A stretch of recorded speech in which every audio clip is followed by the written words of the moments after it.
Hello all. Today we're going to be starting a new story and going on a new grand adventure. This particular adventure, however, is going to be targeted more at my older students, so more 4th, 5th, and 6th grade than some of my other videos, which were for my younger students. This one just has a higher vocabulary and some themes that might be too mature for my younger, lovely humans. But if you are worried that this video might not be the best for you or your student, check the description below and make sure that this is the story that will bring you the most joy. So we are going to start with part 1 of Cynthia Rylant's The Beautiful Stories of Life, 6 Greek Myths Retold. And the beginning is about Pandora. So, Zeus was ruler of the universe. And if there were only one thing to remember about him, it was this: never cross him. But someone did. Zeus had always controlled fire. Men could have all the water, all the air, all the earth they wanted.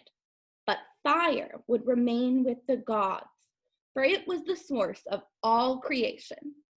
Without it, men would never find their genius, their passion, their own gods within. This was precisely what Zeus intended. But a heroic and some say foolhardy man named Prometheus tricked Zeus. He stole fire from the god of gods. And as always happens in the stories of life, action creates consequences. Prometheus not only drew the vengeance of the most powerful god in the universe upon his head, he also set in motion a story that would change the hearts of men forever. When Zeus discovered he had been tricked by a mere mortal, a man, the god's anger was so searing it might have destroyed Earth had Zeus allowed its release. But Zeus was not only powerful, he was shrewd. He understood that vengeance takes place quietly, intelligently, and with a plan. He swallowed his rage and made one. Zeus took a good long look at men. He was searching for their greatest weakness, for that would be the target of his revenge. Zeus found man's greatest weakness by first finding man's greatest strength. It was love. Those who get what they want, both gods and men, rarely attempt taking it outright. A blatant grab for power is not nearly as effective as a subtle one. Prometheus, thief of fire, had a brother named Epimetheus. Epimetheus was not as cunning as his sibling. In fact, Epimetheus was naive, gullible beyond belief. He was also lonely, but for what or whom he did not know. There was simply a hunger in him, which had never been fulfilled. The god of gods knew what that hunger was. It was what most men on earth hungered for without knowing so. What Epimetheus wanted was the love of a woman. Up until this time in the universe, only men had lived on Earth. There were female goddesses in the heavens, but Earth was deprived of the feminine. Zeus had seen no reason to create women. Men were both useful and uninteresting to Zeus. Why stir them up with women? But when fire was suddenly in men's hands, it was inevitable that they would use it to create, to grow beyond their animal natures. The question of stirring them up became moot. With fire, the stirring had begun. Zeus loathed this situation, but he had a plan. Zeus would create a mortal woman. He put a great deal of thought into what she would be like, and he asked the other gods and goddesses to assist in her making. Zeus invited them to contribute their best qualities to the molding of this first woman, so that she would be magnificent.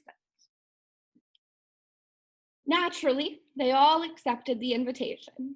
Vanity has never been in short supply among the gods.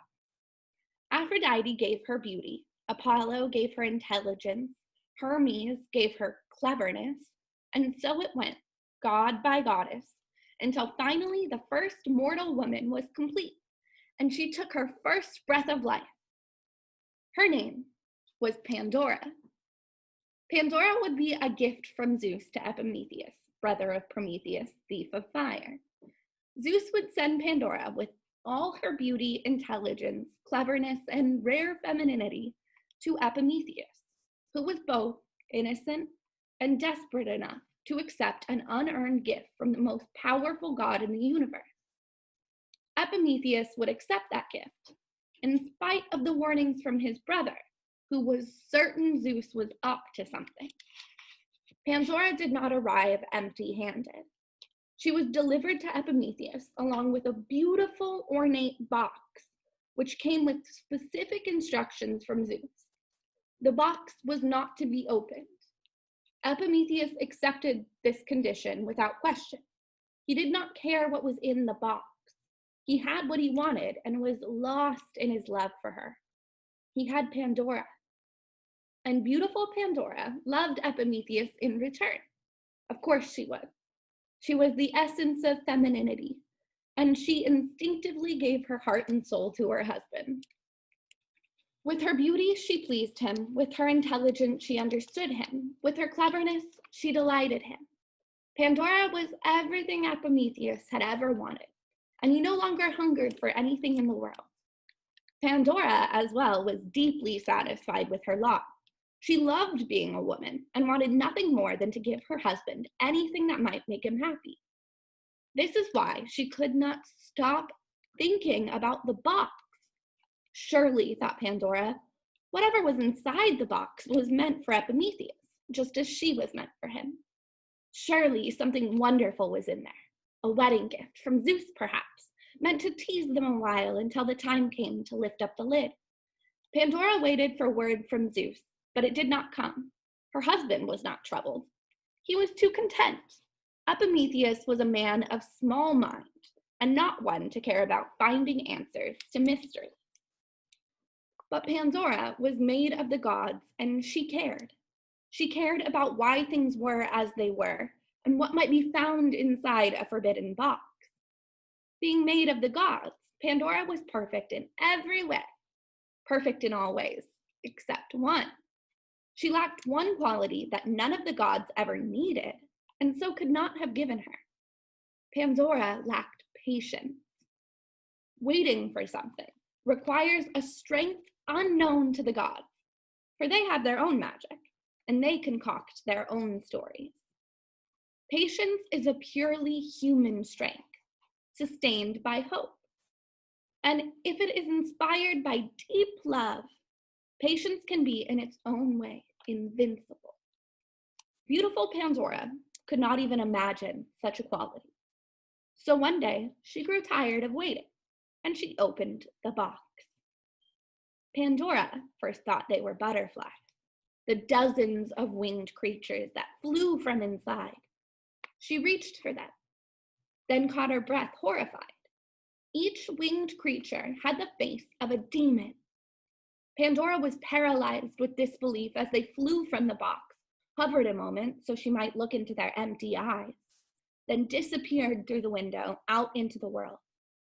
Pandora began to weep. She now knew what Zeus had done. She knew what she had done.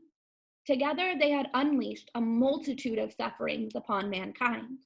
Disease, war, starvation, depravity, insanity, whatever might create human anguish. Pandora wept, but then impulsively, as the last winged creature exited the box, this woman, created of the gods, reached out her hand, caught the creature, and put it back inside. And with that one small act, Pandora changed the fate of mankind. For what she caught and returned to the box was hope. Zeus had put hope in the box along with pestilence and cruelty, believing that hope would not survive in a world so filled with suffering. And he knew mankind could not survive without hope. But Pandora reached out and she captured it and did not let it go. Because she did so and placed it back inside the box, hope is still alive today. It lives in darkness, and in darkness, man finds it. So that was part 1. I hope you join me next time. For part 2, we're going to read the myth of Persephone. If you have any burning questions about what happens, talk to me in class. I will answer any questions that I possibly can. I will see you next time.